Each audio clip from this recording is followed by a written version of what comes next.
হেফাজতে ইসলাম কুমিল্লা মহানগরের উদ্যোগে ইসকনকে নিষিদ্ধ করা ও চট্টগ্রামে অ্যাডভোকেট সাইফুল ইসলাম আলিফের হত্যার বিচারের দাবিতে ২৮ নভেম্বর বৃহস্পতিবার কুমিল্লা টাউন হল ময়দান থেকে বিক্ষোভ মিছিল ও প্রতিবাদ সভা অনুষ্ঠিত হয়েছে।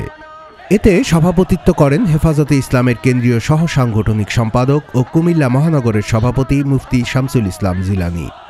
বক্তব্য রাখেন হেফাজতের মহানগর সেক্রেটারি মাওলানা মনিরুল ইসলাম কাশেমি, মুফতি ইয়াকুব ওসমানী, মাওলানা জামিল আশরাফি, মুফতি নাইমুল ইসলাম, মুফতি মুজাম্মেল, মাওলানা সোলাইমান, মাওলানা আব্দুল কাদের জামাল, মাওলানা খলিলুর রহমান কাশেমি প্রমুখ।